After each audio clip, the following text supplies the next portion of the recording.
हम लोग जब ये जेडपी खोज रहे हैं, नोटिस तो आया ही नहीं है, फोन में भी तो नहीं आया।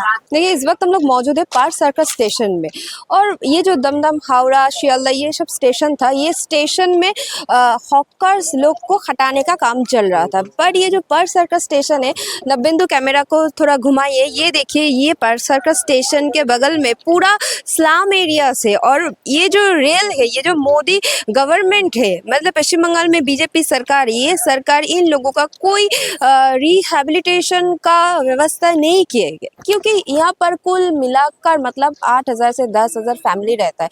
तो उन लोगों का कोई व्यवस्था किए बिना इन लोगों को हटाने का काम शुरू हो गया। तो इतने सारे फैमिली कहाँ रहेंगे, क्या होगा उन लोगों को? सरकार के पास से कोई जवाब नहीं मिला। तो चलिए उन लोगों से बात करते हैं, और मतलब क्या हाल में है उन लोग, उनसे पूछते हैं। अच्छा दीदी, ये जो आप बोल रहे थे 2 बजे आए, रात के 2 बजे आए और घर तोड़ दिया सरकार की तरफ से, मतलब कोई कुछ ব্যবস্থা কিয়া সরকার নে? और নোটিশ কিচ্ছু কিচ্ছু করেনি, গরিবদের আমরা কিচ্ছু করেনি। আসলো রাত 2টার সময়, এসে মাত্র কোনো নোটিশ না, কিছু বলা নাই, বললো ঘর খালি করো, বলেই মাত্র এগুলো ভাঙা স্টার্ট করলো। আমি এটা হাজার পুলিশের মাঝখানে আমি লড়েছি, লড়ে আমি এটা আমারটা আটকাচ্ছি, নাহলে আমি বলেছি বাল বাচ্চা নিয়ে আমি ঢুকে আছি ঘরে, তুমি এর উপরে বুলডোজার চালিয়ে দাও। দিয়ে বলার পরে, লড়ার পরে পুলিশ আমাকে বলছে তাহলে তুমি সাইড হয়ে যাও, আমি এটা ভাঙবো। আমি বলছি আমি কোনো এতে ভাঙতে দেবো না, আমাকে টাইম দিতে হবে, আমাকে কোনো একটা ব্যবস্থা করতে হবে। আমি বাল বাচ্চা নিয়ে যাবো কোথায়? আমি এত বছর আছি, আমার বাল বাচ্চার স্কুল আছে, পড়াশোনা আছে, সব আমার এখানে আছে, আমি যাবো কোথায় এখান দিয়ে? এইসব বলার পরে একটু এগুলো সব ভেঙে ভাঙে ওরা বেরিয়ে গেছে। এখানে আমি আছি কমসে কম, আমার বয়স এখন 40 বছর। এই ঝুপড়ি আছে কমসে কম 100 বছর, এই ঝুপড়ির বয়স হচ্ছে। তখন এইসব হয়নি, তখন তো বলেনি যেটা রেলবাইয়ের জায়গা আছে, এখান দিয়ে তোমাদেরকে উঠতে হবে, এখান দিয়ে তোমাকে উঠে চলে যেতে হবে, তখন তো এইসব কিছুই বলেনি। ঠিক আরামে ছিলাম, গরিব মানুষ, রোজ দিন আনি দিন খাই, এইসবই ছিল। কিছুই দেওয়ার কথা নেই, আমাদের নোটিশ পর্যন্ত চেপে, বিনা নোটিশে আমাদের এগুলো ভেঙে চলে গেছে। দিনে হয় একটা আলাদা করে, রাত্রিরে এসে ভেঙে চলে গেছে 2টার সময়। হ্যাঁ বলছেন তো মাঝরাতে। হ্যাঁ মাঝরাতে ভেঙে গেছে। এখানে পুলিশ এসেছিল স্টেশনের দোকান তোলার জন্য। আমরা জানি, জিজ্ঞাসাও করেছি যে কোথায় এসছেন, বলছি যে স্টেশনের দোকান তোলার জন্য। বললো তখন বাজে 12টা 1টার সময়, বললো আপনারা গিয়ে শুয়ে পড়ুন, আপনাদের কোনো ভয় নেই, তোমাদের এখানে নোটিশ দেওয়া হয় না, মানে তোমাদের এখানে কিছু হবে না। মানে আমরা শুয়ে গেছি, তখনই এই শুরু করলো, বুলডোজার ওখান থেকে নিয়ে এসে ওদিক থেকে ভেঙে আসতে শুরু করলো। মানে হলো তোমার 1টা-1.5টার ভিতরে এইটুকু ভেঙে দিল। এখন অনেক জোর করার পরে তবে এটা বেঁচেছে, না তো এও দিয়ে দিত। কিছু ব্যবস্থা যদি করতো তাহলে একটা আলাদা কথা, যদি টাইম দিত তাহলে একটা আলাদা কথা ছিল, কেউ কিছু বলতো না। কোনো নোটিশই দেয়নি এখানে, কোনো নোটিশই দেয়নি না। ঘরে ঘরে এসে বলে গেছে যে তোমাদের খালি করতে হবে 2 মাস 1 মাস টাইম তো দেবে, সেটাও দেয়নি। এখানে কমসে কম 80 বছর।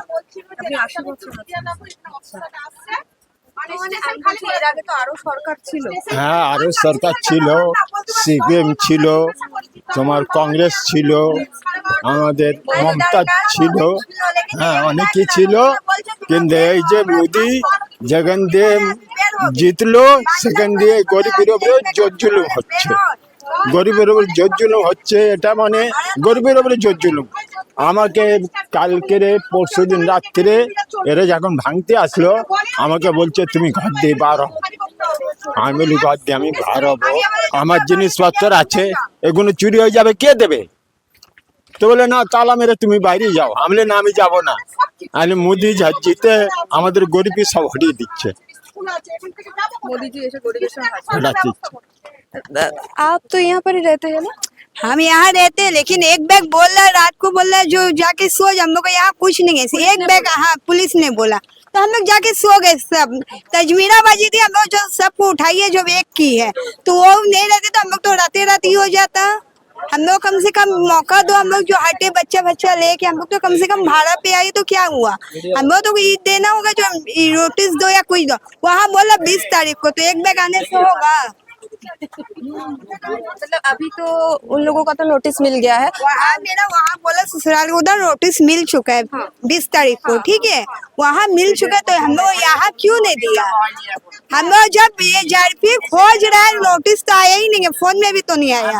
আমরা সরকারকে আনছি, সরকার পরে এসে আমাদেরকে পাস দিচ্ছে।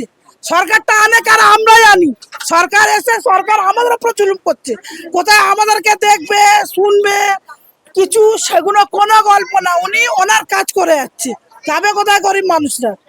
অত অত গরিব মানুষ কোথায় যাবে? আমি আপনাদের মিডিয়ায় বলতে চাই, খাস করে কিছু কিছু মিডিয়া আর কিছু কিছু মোবাইল আলারা যারা দোগলা, যাদের বাপ মায়েরও ঠিক নেই, যারা বলছে এখানে রোহিঙ্গিয়া বাংলাদেশি, এখানকার আমরা ইন্ডিয়ার লোক, বাপ দাদা 14 পুরুষে আমরা এখানকার আছি, আমরা কোনো দেশ ভাগ করেও আসিনি, আমরা 14 পুরুষ এখানকার, বাপ দাদার এখানকার আছে। এই যে কিছু কিছু দোগলা মিডিয়ারা যে বলছে আমরা রোহিঙ্গিয়া বাংলা, এটা কিন্তু খুব অন্যায় করছে। একটা প্রুফ যদি করিয়ে দেয় এখানে কোনো বাংলাদেশি আর রোহিঙ্গিয়ার লোক, তাহলে আমরা নিজের জীবন, আমরা ছোট 40 বছর বয়স আছে, কোনো রোহিঙ্গিয়া বলে কি জিনিস আমি এখনো দেখিনি। আর এখানে কিছু কিছু ভিউ পাওয়ার জন্য বলছে এখানে রোহিঙ্গিয়া থাকে, বাংলা কে রোহিঙ্গিয়া একটা দেখিয়ে দেবে, আমি নিজের মাথা ফাতা নেওয়া হয়ে রাস্তায় ঘুরবো যদি একটাও এখানে বাংলাদেশি রোহিঙ্গিয়া দেখিয়ে দেয়। মিডিয়ালারাও কিন্তু অনেক অন্যায় করছে। আরে গরিবের ভাঙছে, তুমি ভালো যার করতে পারবে না তো খারাপও করো না।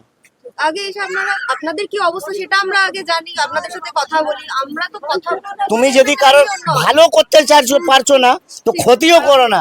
কাজ করে এইটা আমি রিকোয়েস্ট করব, এখানে কিন্তু কোনো বাইরের দেশের কেউ বাংলাদেশি এখানে নেই গো। আর এইটা যে করছে মিডিয়ালারা, এটা সরকারকে আমি অনুরোধ করবো, এটা কাজ করে দেখুন, যে এই মিথ্যা ফেলাচ্ছে তাদেরকে, সেই মিডিয়ালাদেরকে এমনি অ্যারেস্ট করা হোক। আপনি বলুন। বলছি এনারা এতদিন বসবাস করছে, বলছে আমাদের বয়স 40 বছর, আছে 100 বছর, তাহলে এনাদের সরকার আসছে না কেন? এসে নিজে চোখে দেখে যান, তাহলে এরা তো নথিপত্র গুলো খুলে দেখে যান, তারপরে তো বললে যাচাই করে ভাঙবে তো।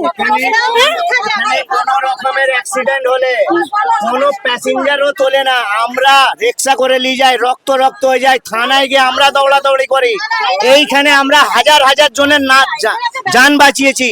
এই রেল এই জায়গাটা ঘিরে দিয়েছিল, যেই দিন ঘিরেছিল সেই দিন 11 জনের অ্যাক্সিডেন্ট হয়েছিল, 11 জনের। তারপর আমরা লড়ে ট্রেন দাঁড় করিয়ে রাস্তা আবার খুলিয়েছি এই প্যাসেঞ্জারদের যাওয়ার জন্য। সবাই জানে এই 11 জন একদিনে অ্যাক্সিডেন্ট হয়েছিল, আমরা তুলে নিয়ে গেছি। এই করে তো করা উচিত না, এই করে ব্যবহার করি না, গরিব মানুষ যারা খেটে খায়, দিন মজুরি করে খায়, তাদের এইসব করে করা উচিত এই না। রাস্তাটা বন্ধ এইগুলো করে দিলে করেছে আগে ভালো না। যাওয়ার রাস্তা নেই। কিছুই না, এটা বন্ধ করে সরকার মানে গরিবদের পিছনে লাথি মারে। সরকার থাকে এদিকে, মানুষ কেটে পড়ে থাকে এদিকে, জারপিদের কোনো খবর থাকে না, জারপিদেরকে গেট দিয়ে ডেকে আনতে হয়। এইদিকের মানুষরা আগে দেখে কে কাটছে, কাকে হসপিটালে নিয়ে যাচ্ছে, জারপি তো পরে যায়, আগে এখানকার মানুষরা নিয়ে যায়, আগে এখানকার মানুষরা তোলে। আমরা থানায় নিজের জিম্মায় রেখে আসি। আমার কাছে কথা হলো একটা এনাদের একটা জায়গা করে দিই, ফ্যামিলি আসবে, পরিষ্কার কথা, তারপরে এনাদেরকে ওঠান। এনারা এত 20, 30, 40 বছর ধরে একজন আছে, জায়গা দিই। এখানে মানুষ আছে বলে চুরি হচ্ছে না, চামারি হচ্ছে না, ছিনতাই হচ্ছে না, চুরি হবে বেশি। মানুষকে এই যে বাস সার্কাস খালি করেছে, এখন ছিনতাই হবে বেশি। দেখে নেবে কথাটা, যাবে কোথায়? পুরো ফাঁকা। মেয়েরা রাত 10টা নেই 11টা নেই হসপিটালে দেখে আমরা ট্রেনে উঠছি। হ্যাঁ, ছোট ছোট বাচ্চা নিয়ে কি করবে? লোক চুরি করবে, ছিনতাই করছে। সরকার যেটা করছে ঠিকই করছে, কিন্তু নথিপত্র দেখে করা উচিত ছিল। তাছাড়া এখানে হট করে বুল্লিদের চালানো উচিত না। কিছু কিছু বাচ্চাদের নিয়ে থাকে এই অবস্থায়, এখন যে বৃষ্টিটা আসবে সরকার এদের মাথা গুঁজে হাইটে দেবে কোথায়? মানুষ চলতে চলতে মাথা ঘুরে চলে যায়, মানুষরা জল দিয়ে তোলে, হসপিটালে নিয়ে যায়, বাড়ির লোককে ফোন করে ডাকে। এবার কে করবে? জিআরপিরা করবে? পুলিশের 24 ঘন্টা ডিউটি থাকবে এখানে? স্টেশনে কত কি হয়? আয়ার দিন এক একটা অ্যাক্সিডেন্ট হয়, কে দেখে? ওটা পুলিশরা এসে দেখে? কাজ করছে কে করে?